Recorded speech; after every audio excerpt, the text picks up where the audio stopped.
Mereka sepakat.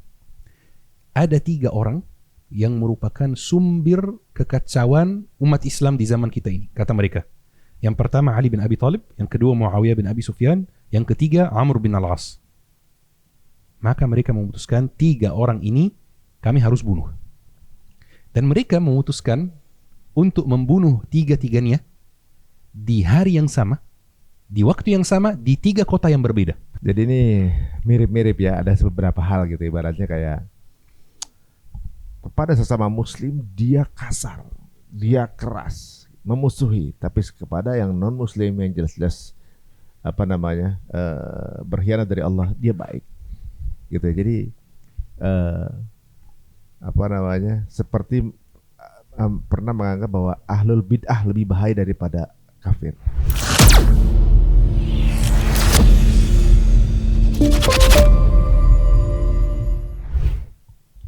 Dan apalagi Sayyidina Muawiyah itu satu keluarga sama Sayyidina Utsman. Keluarga yang namanya Bani Umayyah, yang kemudian menjadi Umayyah, dinasti Umayyah. Kemudian Sayyidina Muawiyah balas surat Sayyidina Ali. Isinya begini, mohon maaf saya tidak akan bayat sampai Anda mencari pembunuh Utsman satu-satu dan membunuh mereka. Itu masuk akal, betul? Tapi Sayyidina Ali juga menjawab dengan jawabannya masuk akal. Katanya sekarang mereka lebih kuat. Mereka sekarang menguasai ibu kota. Saya belum mampu, belum cukup kuat untuk menangkap mereka dan membunuh mereka. Khususnya mereka itu yang membunuh, tepatnya yang membunuh, yang pegang pedang dan membunuh, itu tidak diketahui namanya siapa. Mereka semuanya masuk rumahnya pas pakai topeng. Jadi Sayyidina Ali juga tidak mau menzalimi. Mereka jumlahnya 3.000 orang. Gak mungkin semuanya dibunuh juga. Sayyidina Ali balas, saya tidak bisa sekarang. Saya akan bikin negara stabil dulu. Saya akan mulai menguasai negara dulu, menguasai tentara, menguasai senjata, menguasai Baitul Mal dan lain-lain. Baru saya tangkap pembunuh Utsman. Saya janji. Tapi Sayyidina Muawiyah tidak terima. Jadi mereka berbeda pendapat tentang prioritas. Prioritas Sayyidina Muawiyah adalah tangkap pembunuh Utsman dulu. Prioritas Sayyidina Ali adalah bikin negara stabil dulu. Kalau kita lihat sebenarnya sudut pandangnya, dua-duanya masuk akal sebenarnya. Ya, dua-duanya masuk akal. Sampai terjadi perang antara Sayyidina Ali dan Sayyidina Muawiyah. Kenapa? Karena sudah terbentuk, sudah ada pemimpin baru, khalifah baru, dan Sayyidina Utsman tidak mau tunduk pada khalifah tersebut. Tadi Muawiyah? Ya, itu Muawiyah, betul. Muawiyah tidak mau tunduk, tidak mau bayat kepada Sayyidina Ali. Dan itu dalam hukum Islam, dalam fiqh itu tidak boleh. Tidak boleh. Selama ada satu pemimpin yang syar'i, wajib semua pejabat-pejabat, semua gubernur-gubernur tunduk kepada dia, bayat kepada dia. Terjadi perang namanya perang Siffin. Perang Siffin itu antara Sayyidina Muawiyah dan Sayyidina Ali. Perang saudara dong ya. Perang saudara. Tapi perang ini muncul satu lagi perang Khawarij lagi. Perang ini antara Sayyidina Ali dan Sayyidina Muawiyah. Khawarij sekarang yang baru kemarin melakukan kudeta terhadap Sayyidina Utsman di tentara siapa? Di tentara Sayyidina Ali. Mereka kan memang ada di Madinah, ya. Mereka bertemu di Siffin. Awalnya tentara Sayyidina Ali itu hampir menang, hampir mengalahkan tentara Sayyidina Muawiyah. Khalas, hampir habis tentara Sayyidina Muawiyah. Sayyidina Muawiyah punya penasihat namanya Amr bin Al-As. Kita semua tahu sahabat Rasulullah, Amr bin Al-As. Amr bin Al-As itu salah satu orang paling pintar dalam antara para sahabat.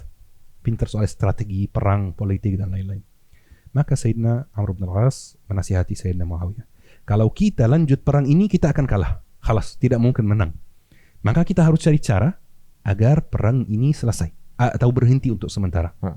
Maka Sayyidina Amr bin Al-As menasihati Muawiyah agar prajurit-prajuritnya pegang mushaf, pegang Al-Quran, taruh Al-Quran itu di atas pedang, dan minta sama prajurit Ali agar Al-Quran menjadi hakim antara kedua pasukan tersebut. Itu namanya tahkim. Jadi mereka duduk bersama, mereka buka Al-Quran, mereka cari ayat-ayat yang bercerita tentang perang saudara antara umat Islam, dan itu ada dalam Al-Quran. Apa yang harus dilakukan? Kemudian bikin Al-Quran atau menjadikan Al-Quran itu sebagai hakim. Tiba-tiba prajurit Sayyidina Muawiyah keluar di medan perang, bawa Al-Quran, minta tahkim, minta Al-Quran jadi hakim. Sayyidina Ali menolak. Kenapa? Karena ini cuma cara agar perangnya berhenti saja, ya, agar perangnya berhenti saja. Dan memang soal tahkim itu sudah dilakukan sebelum perang. Yani Sayyidina Ali memang pasti tahu apa yang harus dilakukan kepada saudara muslim yang memberontak. Jadi nggak perlu di tengah perang berhenti untuk melihat. Itu sudah diketahui sebelumnya. Jadi Sayyidina Umayyah yang dibilang memberontak sekarang? Iya, sekarang Sayyidina Muawiyah dianggap memberontak. Kenapa? Karena menolak bayat. Oke. Betul. Tapi tiba-tiba terjadi hal yang di luar dugaan. Apa? Muncul satu kelompok di dalam tentara Sayyidina Ali. Sebagian dari mereka pelaku kudeta yang kemarin menurunkan dan membunuh Sayyidina Utsman. Mereka mengatakan kepada Sayyidina Ali, kok kamu menolak tahkim? Kok kamu menolak Al-Quran menjadi kitabullah, menjadi hakim? Kamu nggak boleh menolak, kamu nggak berhak menolak. Kamu harus terima. Dan mereka mulai mengancam Sayyidina Ali keluar dari tentaranya. Kalau kamu nggak mau terima tahkim ini yang ditawarkan oleh tentara Sayyidina Muawiyah, kami akan keluar dan kami akan meninggalkan kamu. Kami nggak akan bantu lagi. Dan jumlahnya banyak, 12.000 orang. Banyak sekali. Jadi, Sayyidina Ali terpaksa untuk menerima tahkim. Dan kedua pihak duduk bersama dan sepakat untuk damai 8 bulan. Kemudian setelah 8 bulan, mereka akan duduk lagi dan melanjutkan proses tahkim ini. Menafsirkan ayat-ayat Al-Quran, melihat apa yang harus dilakukan dan lain-lain. Setelah perangnya selesai, padahal Sayyidina Ali hampir mengalahkan Sayyidina Muawiyah dan khalas menguasai Syam, selesai masalahnya. Tidak ada masalah lagi. Setelah perang ini berhenti, muncul satu hal yang di luar dugaan lagi. Itu mungkin aneh sekali. Kelompok yang tadi mengancam Sayyidina Ali keluar dari tentaranya karena Sayyidina Ali menolak tahkim, kelompok tersebut tiba-tiba merasa bersalah dan mengatakan, kami bersalah, kami menjadikan manusia hakim atas Al-Quran. Ini ya, rumit ini. Rumit ya. Bukan hanya itu, mereka menganggap diri sendiri sudah kafir. Dan mereka syahadat lagi. Karena mereka menganggap diri sendiri sudah keluar dari Islam. Dan mereka mengkafirkan Sayyidina Ali juga. Kenapa? Karena Sayyidina Ali menerima. Padahal mereka yang memaksa Sayyidina Ali, ya. Kemudian mereka menganggap Sayyidina Muawiyah kafir juga. Karena menawarkan hal ini. Jadi mereka menganggap diri sendiri kafir. Kami kafir. Kami bersyahadat lagi. Kemudian mendatangi Sayyidina Ali. Wahai Ali, kamu sudah kafir. Kamu sudah keluar dari Islam. Ayo syahadat lagi. Mereka tuh bisa seenaknya aja gitu ya. Jadi peraturan dicocokkan dengan apa yang menurut kepentingan mereka aja gitu. Sahih. Sayyidina Ali menolak. Saya nggak kafir. Saya memang dari awal nggak mau tahkim. Tapi kalaupun tahkim diterima, itu bukan kekufuran. Itu strategi perang misalnya atau apa. Yani. Sayyidina Ali menolak. Maka mereka memutuskan untuk keluar dari tentara Ali. Keluar itu bahasa Arabnya apa? Kharajah. Makanya mereka disebut khawarij. Orang-orang yang keluar. Keluar dari jamaah umat Islam. Mereka meninggalkan jamaah mayoritas umat Islam waktu itu, yaitu tentara Sayyidina Ali. Dan meninggalkan mereka kharajah. Khawarij, keluar dari tentara Sayyidina Ali. Keluar dari tentara Sayyidina Ali dan memisahkan diri dari Sayyidina Ali. Pergi ke tempat namanya An-Nahrawan. Dan mereka punya beberapa tempat, mereka pindah-pindah. Di An-Nahrawan, mereka kan sekarang sudah buat konsep gitu ya. Konsep sudah mereka buat ajaran gitu baru ya. Ali sesat, kafir. Muawiyah sesat, kafir. Kami yang paling benar di sini. Semua ya selain kami itu sudah menyimpang. Kami yang masih mempertahankan agama Islam yang benar, masih mempertahankan sunnah Nabi Muhammad. Lucunya, tidak ada satu pun di antara mereka sahabat. Bahkan sahabat dibunuh sama mereka. Sahih. Satu pun di antara mereka nggak ada yang sahabat. Mereka ibarat menyalahkan semua sahabat. Kalian semua sahabat Rasulullah yang bertemu dengan Rasulullah, kalian semua salah, kami yang benar. Oke. Bas. Sifatnya gimana ya? Sifat-sifat seperti mencari kesalahan di antara hal, setiap situasi dia pasti cari sesuatu yang udah benar, pasti cari kekeliruan yang membedakan, dianggap nggak susah. Sesuatu yang udah benar, ada yang berbeda pendapat, dicari di situ kesalahannya, dianggap nggak sunnah. Sahih. Yang di luar itu adalah kafir. Sahih. Gitu. Tapi kalau misalnya gini, menuduh orang bid'ah sama aja mengkafirkan orang nggak? Tidak sama. Tidak sama. Tidak sama. Tapi ini langkah pertama dalam mengkafirkan.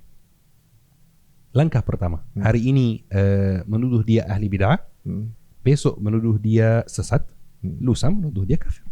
Pelan-pelan. Itu langkah-langkah gitu ya. Bas.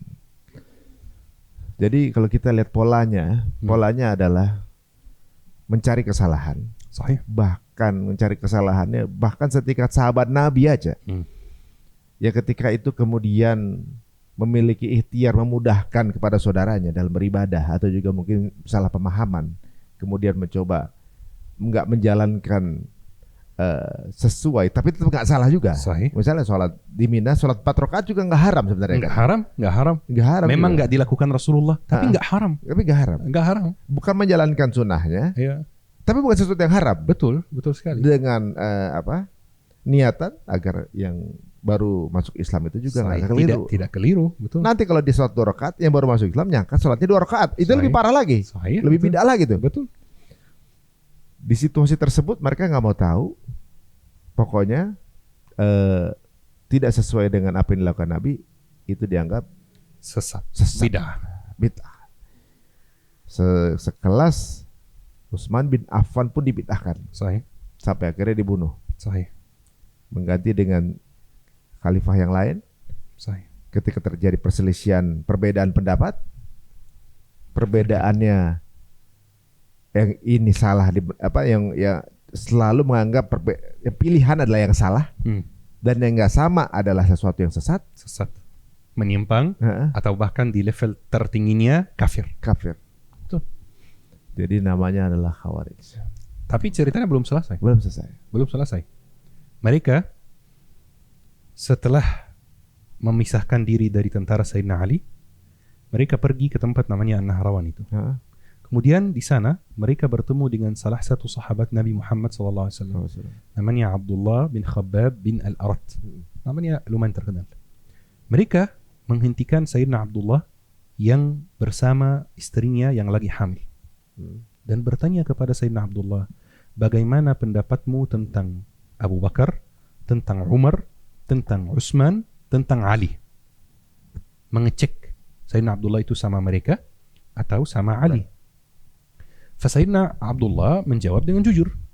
Sayyidina Abu Bakar sahabat Rasulullah yang mulia, Sayyidina Umar sahabat Rasulullah yang mulia, Sayyidina Utsman sahabat Rasulullah yang mulia yang dizalimi dan dibunuh, Sayyidina Ali sahabat Rasulullah yang mulia, yang baik, yang atas kebenaran.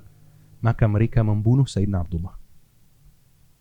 Bukan hanya itu, mereka mengikat istrinya yang lagi hamil, membunuh istrinya, buka perutnya, mengeluarkan janinnya dan membunuh janin tersebut. Astagfirullah.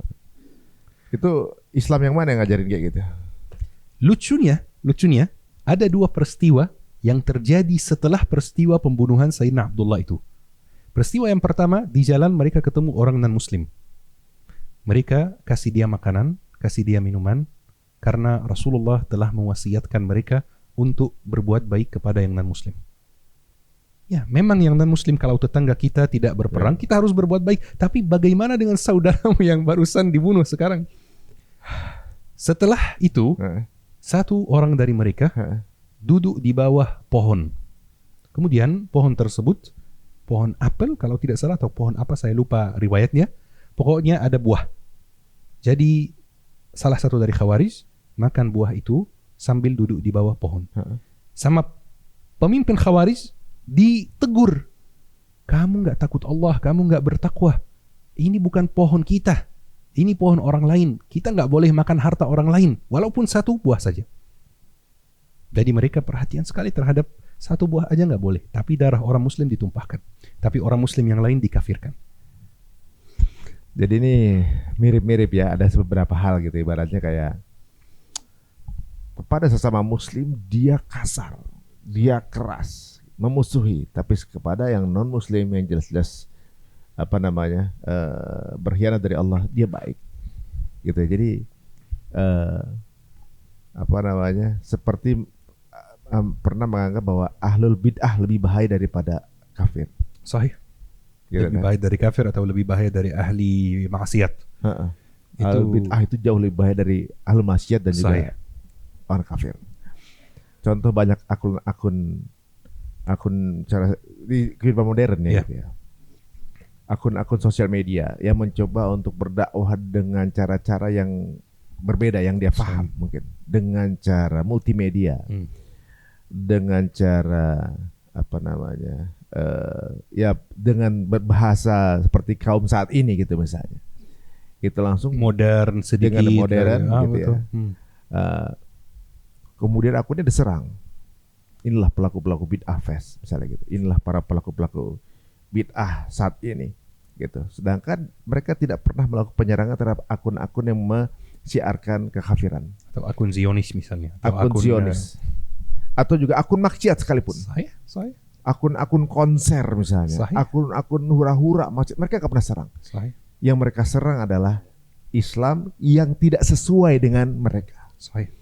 Bagi mereka yang benar mereka, yang lain adalah pelaku bid'ah dan juga kafir. Sahih. Itu memang salah satu ciri khas Khawarij yang ada dari zaman dahulu sampai hari ini. Mereka sampai membunuh Sayyidina Ali. Yani itu ujung ceritanya. Sayyidina Ali pun dibunuh. Dibunuh sama mereka juga. Cerita pembunuhannya itu bisa dijadikan film. Ayo kalau ada yang mau jadikan ini film, itu luar biasa. Bagaimana itu kisahnya? Mereka duduk bersama. Saya lupa tadi. Setelah mereka membunuh Sayyidina Abdullah bin Khabbab bin Arat, Sayyidina Ali marah. Sayyidina Ali menghabisi mereka. Mereka dibunuh oleh Sayyidina Ali. Diperangi, habis. Ya. Tinggal 8 dari mereka saja. Tapi 8 itu mulai tersebar lagi, mulai mengumpulkan pengikut lagi, dan mulai banyak. Jadi 300-an. 300-an itu berkumpul dan mereka sepakat. Ada 3 orang yang merupakan sumber kekacauan umat Islam di zaman kita ini, kata mereka. Yang pertama Ali bin Abi Thalib, yang kedua Muawiyah bin Abi Sufyan, yang ketiga Amr bin Al-As. Maka mereka memutuskan 3 orang ini kami harus bunuh. Dan mereka memutuskan untuk membunuh 3-tiganya di hari yang sama, di waktu yang sama, di 3 kota yang berbeda. Mereka sepakat di bulan Ramadan, hari malam 27 kalau tidak salah, atau malam 26 ya. Mereka sepakat untuk membunuh 3-tiganya. Yang pertama Sayyidina Ali di kota Kufah. Sayyidina Ali kan setelah itu pindahkan ibu kota dari Madinah ke Kufah. Yang kedua Sayyidina Muawiyah di Damaskus di Syam. Yang ketiga Sayyidina Amr bin Al-As di Mesir. Mereka tugaskan 3 orang bawa senjata untuk membunuh 3 pemimpin tersebut di 3 tempat yang berbeda di hari yang sama setelah sholat subuh. Itu mirip kejadian pembunuhan para jenderal di Indonesia di kejadian 33 PKI. Di satu malam itu 7 jenderal dibunuh bersamaan di rumah masing-masing. Di waktu yang sama ya. Pola-polanya mirip-mirip ya. Mirip. Kemudian, Bas. Mereka sukses lakukan itu. Itu Pak. Mereka pergi ke Mesir, ketemu Sayyidina atau ke tempat Sayyidina Utsman. Sayyidina Amr bin Al-As. Di waktu itu pemimpin itu jadi imam salat juga. Jadi pemimpin umat Islam, wali kota, gubernur, itu yang jadi imam salat. Mereka tahu yang mengimami salat itu adalah Amr bin Al-As. Maka pas Amr bin Al-As salat subuh, mengimami jamaah salat subuh, ada orang yang maju membunuh dia. Tapi ternyata semalam Sayyidina Amr bin Al-As sakit perut dan tidak mengimami jamaah. Jadi yang mengimami jamaah orang lain. Jadi yang dibunuh itu bukan Sayyidina Amr bin Al-As. Sayyidina Amr bin Al-As selamat. Bas, itu yang pertama. Salah orang. Mereka kan nggak tahu Amr bin Al-As itu wajahnya seperti apa. Nggak ada internet, mereka nggak bisa ketik namanya, muncul fotonya kan. Bas, salah orang. Jadi yang pertama selamat. Yang kedua Sayyidina Muawiyah bin Abi Sufyan. Sama juga. Sayyidina Muawiyah lagi mengimami sholat. Kemudian tiba-tiba diserangi oleh orang yang kedua ini. Tapi Sayyidina Muawiyah itu badannya gemuk. Jadi benar-benar yani berat badannya besar ya. Pas melukai Sayyidina Muawiyah enggak sampai mati. Enggak sampai mati, terluka parah saja tapi enggak sampai meninggal dunia. Bas. Jadi enggak sampai ke lehernya gitu. Bas. Sayyidina Muawiyah terluka tapi selamat. Yang ketiga Sayyidina Ali bin Abi Thalib. Ini yang berhasil. Sayyidina Ali bin Abi Thalib didekati oleh orang tersebut, kemudian dibunuh. Sayyidina Ali bin Abi Thalib teriak dan mengatakan, "Fuztu wa Rabbil Ka'bah." Demi Tuhan Ka'bah, aku telah menang. Pas ditusuk gitu. Sayyidina Ali bin Abi Thalib, saya menang. Halas. Saya hidup mati syahid yani. Pasti sudah menang ya. Sayyidina Ali bin Abi Thalib dibunuh. Itu ceritanya. Itu ceritanya di zaman dahulu. Tapi mereka masih ada sampai detik ini. Lalu apa namanya setelah membunuh, kalau nggak salah kan ada juga yang akhirnya memaknai Sayyidina Ali sebagai nabi kan. Setelah Rasulullah semestinya dia gitu kan ibaratnya. Itu beberapa aliran Syiah yang menyimpang. Itu bagian dari mereka atau bukan? Bukan. Mereka enggak, mereka beda. Mereka beda dengan Syiah. Ya, mereka itu merasa semua itu salah. Ali, Utsman, Muawiyah, Amr bin Al-As itu salah. Al-Hasan salah semua, kami yang benar aja. Jadi mereka melaknat semua sahabat Nabi jatuhnya kan. Berarti setelah itu mereka ada penyesalan atau enggak, atau memang begitu mereka? Yang ada penyesalan itu Syiah di Kufah yang meninggalkan Sayyidina Husain. Bukan mereka enggak ada penyesalan. Mereka anggap itu hal yang benar. Yes, sampai detik ini. Khawarij modern itu ada di sekitar kita di mana-mana. Ana akan sebutkan beberapa ciri-cirinya. Mungkin 5 ciri atau 6 ciri. Dan teman-teman akan nyambung sendiri. Wah, ini benar. Ini saya pernah lihat gitu.